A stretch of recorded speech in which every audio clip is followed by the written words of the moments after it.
Morning बच्चों, कल हमारा टॉपिक क्या था? कल हमारा ये चल रहा था अक्षमता की अवधारणा और महत्व। तो ये टॉपिक चल रहा था हमारा और हमने इसमें आपके 2 पॉइंट करा दिए थे, यानी शारीरिक निशक्तता। शारीरिक निशक्तता एक पॉइंट हमारा था, शारीरिक निशक्तता।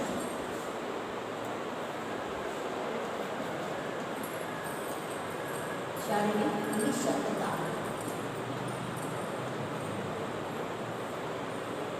यानी फिजिकल डिसेबिलिटी। फिजिकल डिसेबिलिटी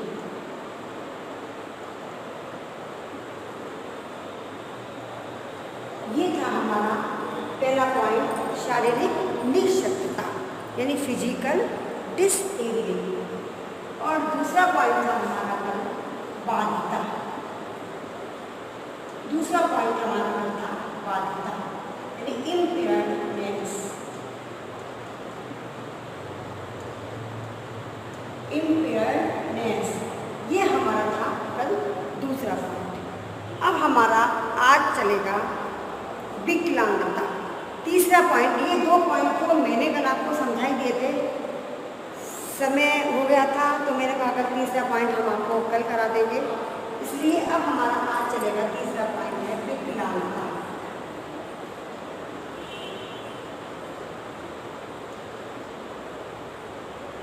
विकलांगता, विकलांगता क्या होती है?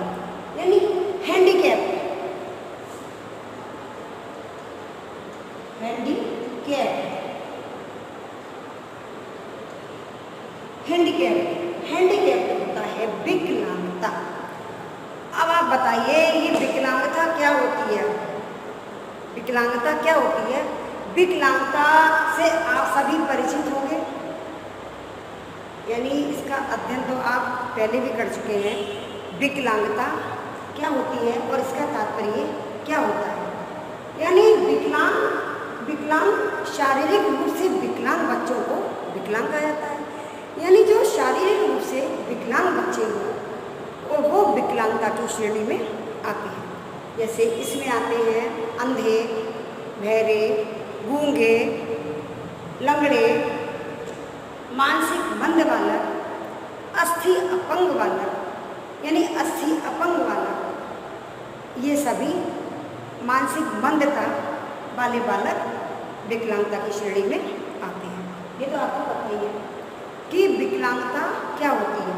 ये तो आपको पता है जो शारीरिक रूप से विकलांग होते हैं वो विकलांगता की श्रेणी में आते हैं। उनका मानसिक स्तर ठीक तरह से नहीं हो पाता और विकलांगता की वजह से शारीरिक श्रम को करने में वो असमर्थ हो जाते हैं।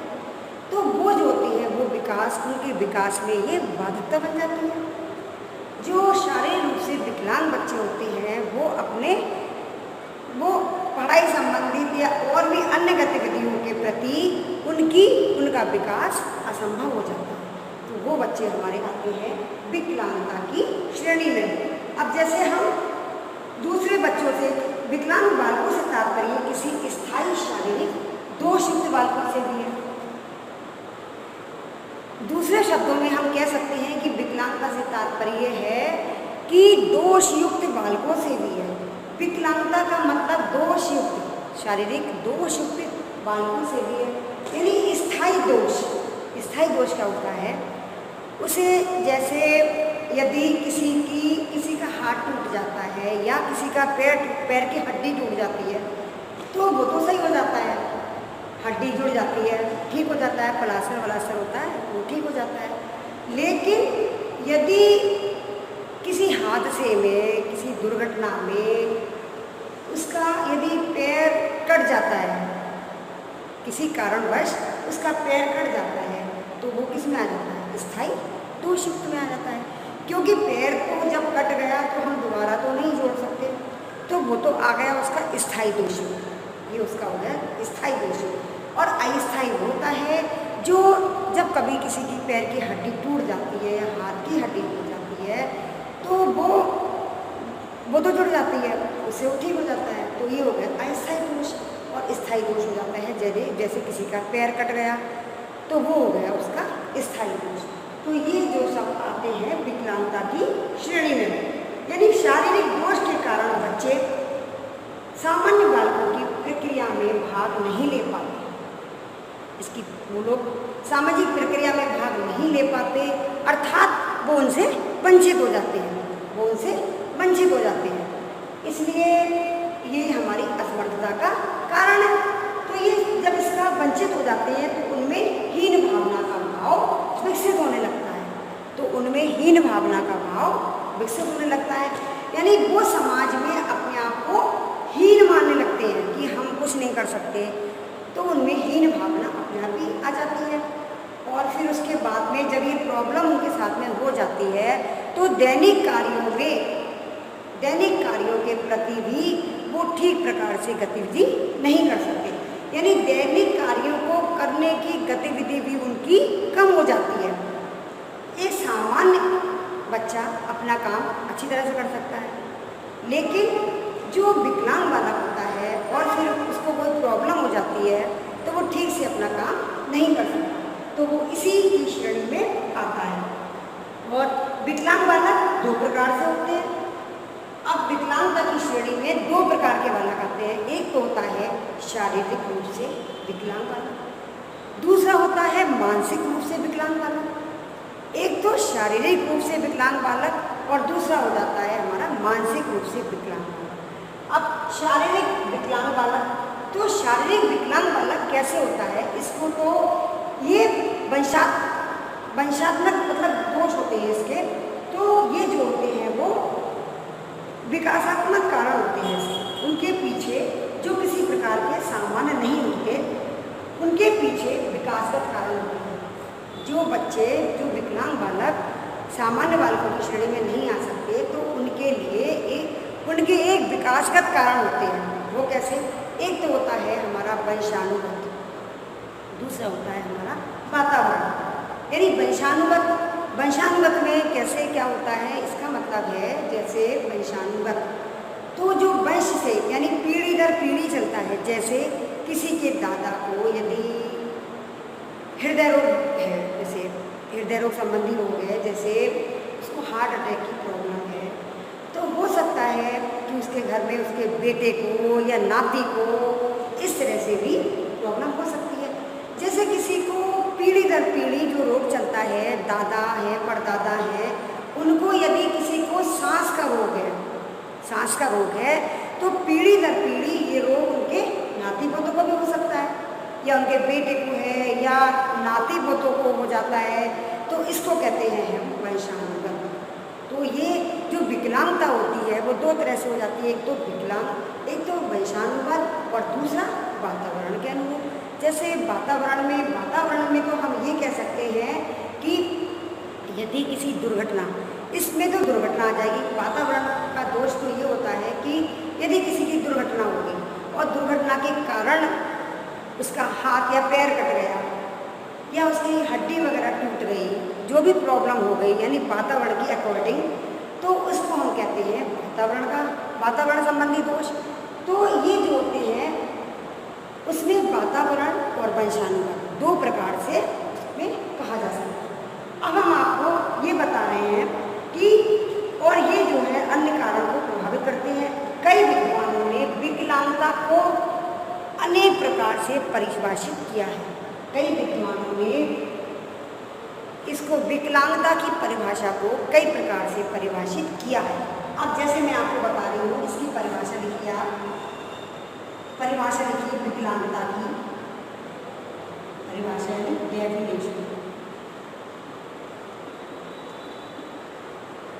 डेफिनेशन इसकी लिखिए। क्या होती है विकलांगता? यानी क्रो एवं क्रो के अनुसार,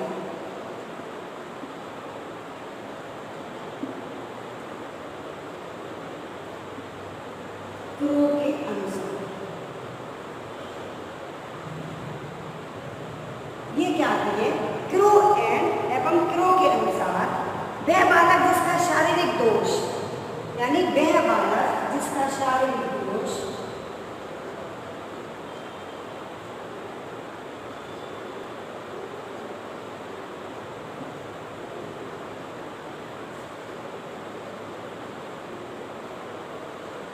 वह बालक जिसका शारीरिक दोष उसे सामान्य बालक के प्रति, वह बालक जिसका शारीरिक दोष उसे सामान्य क्रिया में, उसे सामान्य क्रिया में, उसे सामान्य क्रिया में भाग लेने से, उसे सामान्य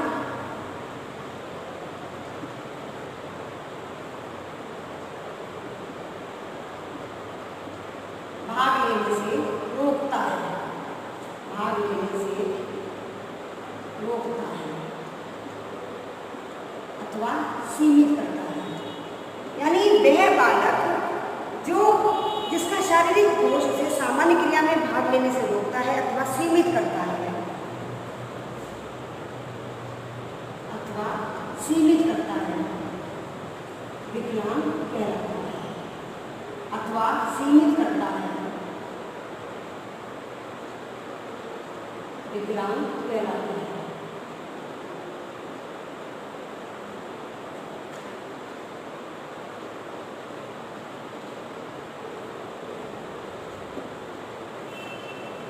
ये डेफिनेशन हमारी है क्रो एवं क्रो के अनुसार, यानी वह बालक जिसका शारीरिक दोष, यानी जो उसका शारीरिक दोष है उसे सामान्य क्रिया में, यानी किसी भी काम करने में कोई बाधा उत्पन्न होती है, सामान्य क्रिया में भाग लेने से रोकता है अथवा उसको सीमित करता है, यानी वही रोक देता है, वो विकलांग कहलाता है। ये हमारी हो गई क्रो एंड क्रो के अनुसार, यानी वह बालक जिसका शारीरिक दोष उसे सामान्य क्रिया करने में भी रोकता है, उसमें भाग लेने में उसे रोकता है, वो बच्चा विकलांग कहलाता है। अब हमारा आता है इसमें समय समय पर विकलांगता की स्थिति में परिवर्तन होता जा रहा है, समय समय पर विकलांगता की स्थिति में परिवर्तन होता जा रहा है। जैसे कि मैंने आपको बताया कि पहले ऐसे बालकों को समाज पर आश्रित और दया के पात्र के रूप में देखा जाता था, यानी लोग उन पर सहानुभूति दिखाते थे। जैसे पहले के टाइम में उनको दया का पात्र समझा जाता था, उनको सहानुभूति लोग दिखाते थे, लेकिन अब ऐसा नहीं है, सभी को समान अधिकार प्राप्त है। तो इसमें आता है हमारा कि आज ऐसी स्थिति नहीं है, आज इनकी उपचारिक व्यवस्थाएं संतोषप्रद है, यानी संतोष को देने वाली, संतोष प्रदान करने वाली है, किसी को कोई भी प्रकार की प्रॉब्लम नहीं है। सरकार ने इन लोगों के लिए बहुत कुछ व्यवस्थाएं कर दी हैं, ये तो आपको बताइए। तो ऐसा कुछ नहीं है जो पहले की दृष्टि में था, आज वातावरण काफ़ी बदल गया है, तो इनके लिए सरकार ने काफ़ी उपचार कर दिए हैं, तो बहुत सारी व्यवस्थाएं इनके लिए प्रभावित कर दी है। अब हमारा आता है विकलांगता की विशेषता।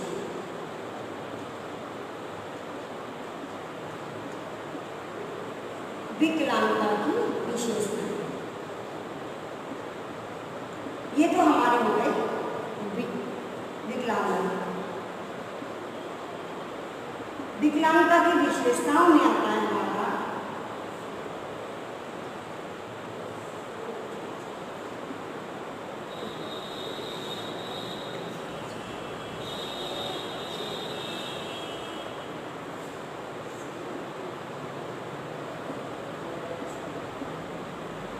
Characteristic of handicap.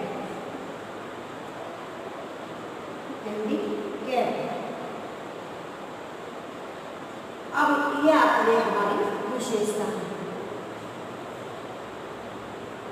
Characteristic of handicap, ये आती है हमारी विकलांगता की विशेषता।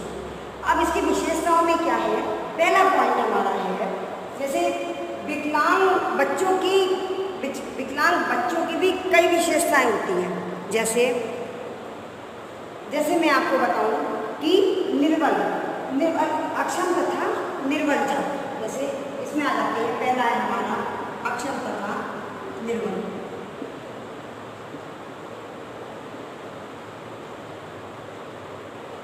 अक्षम तथा निर्बल एक विशेषता हमारी है, अक्षम तथा निर्बल। इसमें विकलांग बालक सामान्य बालकों की तरह, निर्बल बालक इसमें विकलांग बालक जो है वो सामान्य बालकों की तरह ठीक से काम नहीं कर पाते। सामान्य बालकों की तुलना अक्षम तथा निर्बल होती है। ठीक है ना। यानी पहली विशेषता है हमारी कि विकलांग बालक जो होते हैं वो सामान्य बालकों की अपेक्षा निर्बल तथा अक्षम होते हैं। यानी वो कमज़ोर होते हैं क्योंकि उनके अंदर हीन भावना होती है कि हम सामान्य बच्चों की भांति काम नहीं कर सकते। उनके अंदर हीन भावना होती है, तो इस तरह से भी उनके अंदर हीन भावना होते वो निर्बल भी हो जाते हैं। यानी अक्षम तथा निर्बल, उनके अंदर ये भावना जागृत हो जाती है। अब हमारा अगला पॉइंट आता है शिक्षा प्राप्त करने में बाधा। शिक्षा प्राप्त करने में बाधा।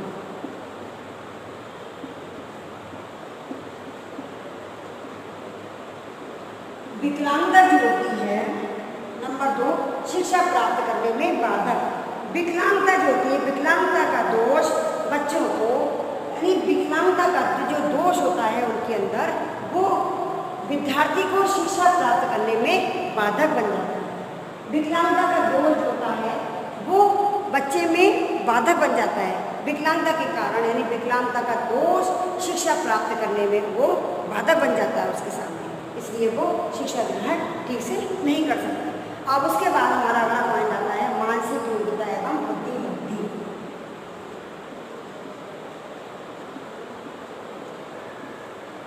मानसिक योग्यता एवं बुद्धिमत्ता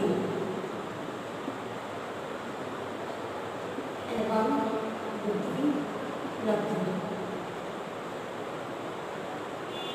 मानसिक योग्यता, इसमें क्या है, विकलांग बालकों की मानसिक योग्यता और बुद्धि रखती, यानी विकलांग बालकों की मानसिक योग्यता और बुद्धि रखती सामान्य बालकों की अपेक्षा अधिक होती है। या तो वो सामान्य बालकों की जैसी होती है बुद्धि, यानी वो शारीरिक रूप से तो विकलांग हैं लेकिन मानसिक दृष्टि से वो बहुत अच्छी है, यानी उनकी कैचिंग पावर बहुत अच्छी है। कुछ बच्चों में ये भी गुण होता है, जैसे शारीरिक रूप से तो विकलांग है और मानसिक स्थिति उनकी बहुत अच्छी है। जैसे अभी मैंने नेट पे देखा था, 2-2.5 फीट की लड़की कलेक्टर बन गई, तो वो एक लंबाई के प्रति, लंबाई क्योंकि साधारण तो लंबाई 5 से ऊपर ही है, लेकिन वो 2-2.5 फीट की लड़की जो है उसकी मानसिक योग्यता कितनी तेज है कि वो कलेक्टर बन गई। और जबकि सामान्य लड़की नहीं बन सकती है, सामान्य बुद्धि वाली लड़की नहीं बन सकती है, लेकिन वो जो मानसिक उसकी योग्यता थी, जो जिसमें लंबाई की कमी है, यानी वो विकलांग है, तो वो विकलांगता की श्रेणी में आती है। कुछ लोग जिनको बौना कहा जाता है, तो वो लोग विकलांगता की श्रेणी में आते हैं। तो उनकी मानसिक स्तर इतना ऊंचा है कि वो कहाँ से कहाँ पहुँच जाते हैं जो सामान्य व्यक्ति नहीं पहुँच सकता। तो फिर ये तो अपनी अपनी योग्यता होती है। तो मानसिक योग्यता एवं बुद्धि लगती, तो इनकी जो विकलांग बालकों की मानसिक योग्यता और बुद्धि लगती कभी कभी बहुत तीव्र होती है, जो सामान्य बालकों की नहीं होती है। इन्हें सामान्य बालकों जैसी या फिर सामान्य बालकों से भी अधिक तेज होती है, जिससे उन्हें शारीरिक रूप से तो वो विकलांग है, लेकिन मानसिक रूप से उनकी बुद्धि लगती बहुत अच्छी है। उनकी बुद्धि जो है, उनका मेंटल जो उनकी योग्यता है वो बहुत ज़्यादा अच्छी है। अब हमारा अगला पॉइंट आता है सामाजिक सक्रियता। हमारा अगला पॉइंट आता है सामाजिक सक्रियता। सामाजिक सक्रियता, ये विकलांग बालक जो होते हैं वो सामाजिक दृष्टि से सामाजिक कार्यक्रमों में सक्रियता से भाग नहीं लेते। सामाजिक सक्रियता, तो जो विकलांग बालक होते हैं वो जो समाज में प्रोग्राम होते हैं वो उसमें भाग लेने में डरते हैं, क्योंकि उनके अंदर अपनी विकलांगता का भय बना रहता है। तो सामाजिक सक्रियता यानी समाज में सक्रिय नहीं हो पाते, समाज में जाने से वो डरते हैं। उनको ऐसा लगता है यदि हमने सामाजिक कार्यक्रमों में जाके भाग लिया तो कहीं हम उपहास के पास ना बन जाएं। उन्हें इस बात का हमेशा डर लगा रहता है, तो वो समाज के प्रति मिल नहीं पाते, क्योंकि वो उनको फिर एकाकीपन अच्छा लगता है कि हम अकेले ही रहें, हमें कहीं नहीं जाना, कि कोई हमारी हंसी ना बनाए। जैसे सामाजिक प्रोग्राम होते हैं कुछ, तो उसमें सामाजिक प्रोग्राम करने में यदि बच्चा कुछ हकला जाता है या तुतलाता है, लेकिन उसकी बुद्धि तो ठीक है, उसकी मानसिक स्थिति तो अच्छी है, फिर भी जब वो खिखिलाता है, ठीक से बोल नहीं पाता, शुद्ध उच्चारण नहीं कर पाता, तो फिर वो उसको सब लोग उसकी सब हंसी बनाते हैं। तो इसलिए उसके मन में ये डर हमेशा लगा रहता है कि कहीं कोई मेरी हंसी ना बनाए। तो इसलिए वो सामाजिक सक्रियता यानी सामाजिक कार्यक्रमों में भी भाग लेने से डरते हैं, उसमें भाग नहीं ले पाते। तो ये आ गया हमारा सामाजिक सक्रियता। अब हमारा अगला टॉपिक आता है उपहास के पात्र। अब हमारा अगला टॉपिक आता है उपहास के पात्र।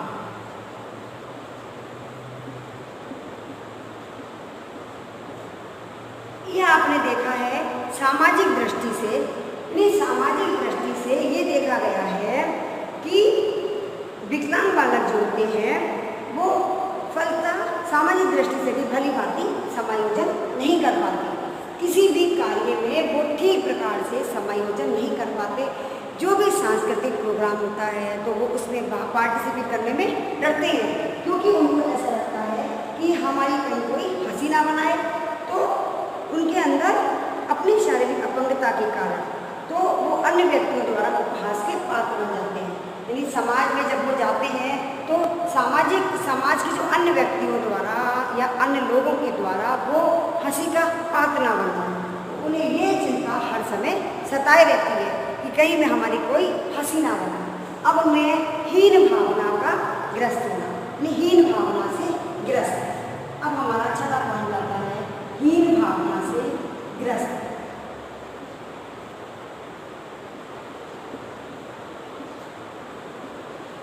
हीन भावना से ग्रस्त, उनके मन में ये चिंता हमेशा सताई रहती है विकलांग बालकों के मन में कि हम यदि कहीं जाएंगे तो उपहास के पात्र माने जाएंगे। और फिर ये तो विकलांग बालक अपनी विकलांगता से उनके अंदर शारीरिक अपंगता के कारण वो हीन भावना से ग्रस्त हो जाते हैं और अपने व्यक्तित्व को गौना सिद्ध करते हैं। यानी उनके व्यक्तित्व की पहचान नहीं हो पाती है, वो अपने को हमेशा हीन दृष्टि से देखते हैं। उनके अंदर हीनता का भाव स्वतः ही जागृत हो जाता है कि हमारी कोई हंसी बनाएगा, तो ये बात उनके मन में हमेशा रहती है।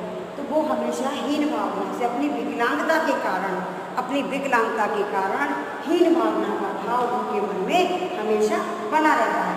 अब अगला टॉपिक आता है हमारा दूसरे क्षेत्र में अन्य क्षेत्रों में अग्रसर। नंबर 7 अन्य क्षेत्रों में अग्रसर।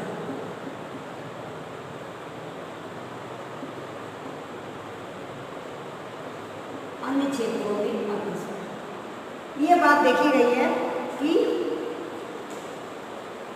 अन्य क्षेत्रों में अग्रसर।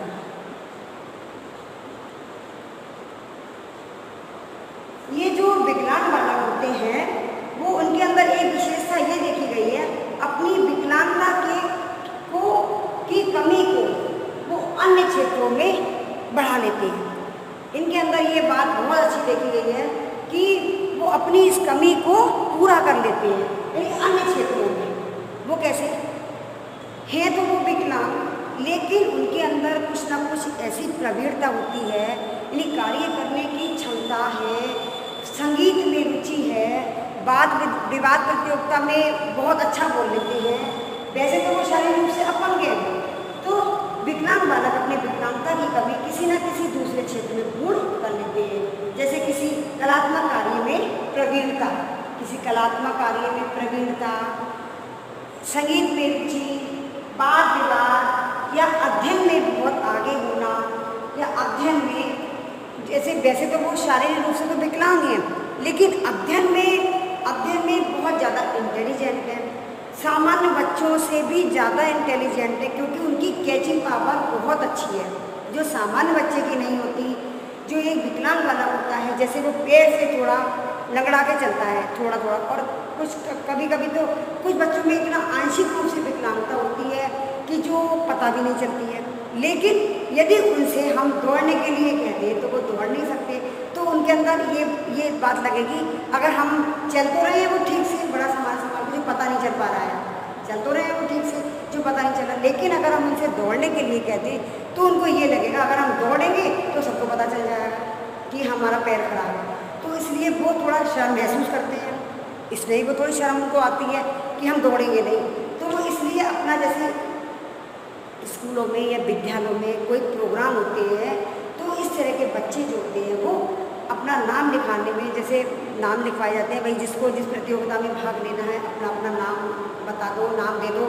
तो वो बच्चे जो होते हैं विकलांग जो होते हैं, विकलांग बच्चे नाम देने से डरते हैं कि हम अगर नाम दे देंगे अपना और किसी बात प्रतियोगिता में बोलना तो चाहते हैं लेकिन वो थोड़ा हक ला रहे हैं या तुतला रहे हैं, तो उनको ये भय हमेशा बना रहता है कि हम बोलते पे कहीं हम हकला ना जाएं या हम अशुद्ध ना बोल दें, यानी वो शुद्ध रूप से उच्चारण नहीं कर सकते।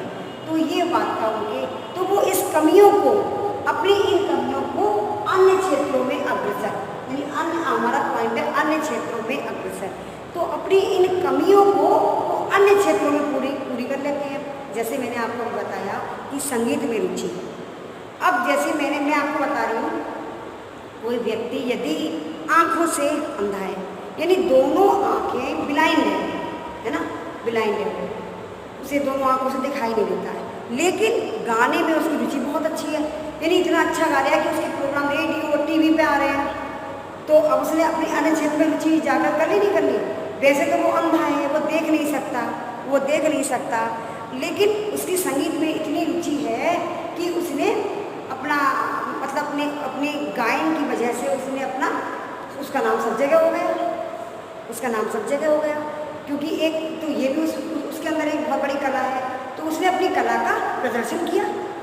तो अपनी कला के प्रदर्शन को छुपाना नहीं चाहिए, यानी अग्रसर करना चाहिए। अब जैसे इसमें आया है अन्य क्षेत्रों में अग्रसर, तो जो विकलांग बालक होते हैं, यानी आँखों से भी हो गए, कानों से भी हो गए, जो कानों से बहरे होते हैं उसमें तो सभी आ जाते हैं, अंधे, बहरे, लूले, लंगड़े, ये तो सभी आ जाते हैं विकलांग बालकों में। इनका पैर खराब है, हाथ थोड़ा टेढ़ा है, तो वो तो सभी विकलांगता की श्रेणी में आते हैं। तो ये अपनी कमियों को अन्य क्षेत्रों में अग्रसर कर लेते हैं, यानी अन्य क्षेत्रों में आगे बढ़ते हुए इसको लाभ उठाते हैं और इसमें कोई भी कमी नहीं आने देते हैं। तो मैंने अब आपको ये बताया बहुत आगे होना, यदि अध्ययन में भी बहुत आगे होना।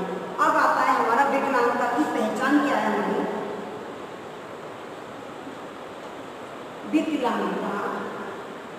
विकलांगता की पहचान,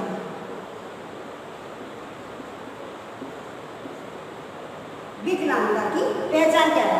आइडेंटिफिकेशन ऑफ हैंडीकैप, यानी आईडी,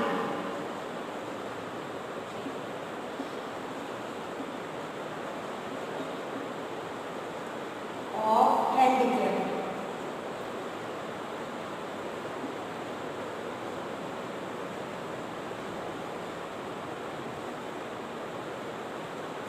आइडेंटिफिकेशन ऑफ हैंडीकैप, अब इनको ये है कि इनकी पहचान कैसे की जाती है। ये तो आपको पता ही है विकलांग बालों की पहचान कैसे की जाती है, ये तो आप कर ही सकते हैं। यानी एक सामान्य बच्चा और विकलांग बच्चा तो पहचाना जा सकता है आराम से। उनकी पहचान उठने बैठने, उनके व्यवहार से पता चलती है। उनके व्यवहार से उठने बैठने, चलने फिरने, बोलने में, यानी इस तरह से उनकी पहचान का पता चलता है। शारीरिक प्रकृति से की जा सकती है। इसके अतिरिक्त उनके कार्य करने की विधि, क्योंकि सामान्य बच्चे के कार्य करने का तरीका अलग ही होगा, वो बहुत फुर्ती से करेगा। जो सामान्य बालक है वो तो हर तरह से स्वस्थ है, शारीरिक रूप से भी और मानसिक रूप से भी स्वस्थ है वो तो उसकी।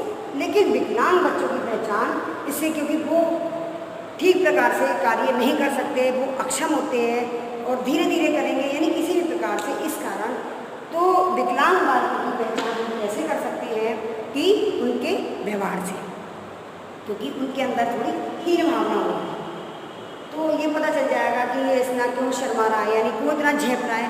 उनको हेजिटेशन होता है बोलने में। एक सामान्य बच्चा तो आराम से तेज बोलेगा नॉर्मल होगी, लेकिन जो विकलांग बच्चा होता है उसको थोड़ा हेजिटेशन होता है, थोड़ा हिचकिचाता है वो बोलने में। उसको डर सा बना रहता है कि हम अगर बोले तो हम कहीं गलत ना बोलें, इसलिए तो उसके व्यवहार से पता चलता है, उसके उठने बैठने से, खाने पीने से, चलने से और उनकी शारीरिक प्रकृति से उनकी पहचान की जा सकती है। इसके अतिरिक्त उनके कार्य करने की विधि, कार्य क्षमता, इसके अतिरिक्त उनके कार्य करने की विधि, कार्य करने की क्षमता और आदि के कार्य करने की क्षमता तथा कार्य के परिणाम, क्योंकि उनका परिणाम भी ठीक नहीं हो पाता सामान्य बच्चे की भांति, तो कार्य करने की क्षमता है, कार्य करने का परिणाम से उनकी पहचान की जा सकती है। अब हमारा ये टॉपिक के बच्चों खत्म हो गया, अक्षमता की अवधारणा और महत्व। तो ये अब से ये तीनों पॉइंट हो गए, यानी शारीरिक निष्क्रियता, ये मैंने आपको कल बताया फिजिकल डिसेबिलिटी। दूसरा है हमारा बाधिता यानी इम्पेयर्डनेस, ये दूसरा बताया था हमने बाधिता, जो बच्चे बाधित होते हैं कार्य करने की क्षमता में, वो भी इसी की श्रेणी में आते हैं। तीसरा था हमारा पॉइंट विकलांगता, तो विकलांगता के बारे में आज मैंने आपको डिस्क्राइब कर दिया। ये आता है हमारा हैंडीकैप, तो उसकी मैंने परिभाषा बता दी और विकलांगता की विशेषता हो गई और विकलांगता की पहचान हो गई। ये टॉपिक हमारा यहीं खत्म हो गया। अब कल से हम कुछ नया टॉपिक लेंगे। आज के लिए धन्यवाद।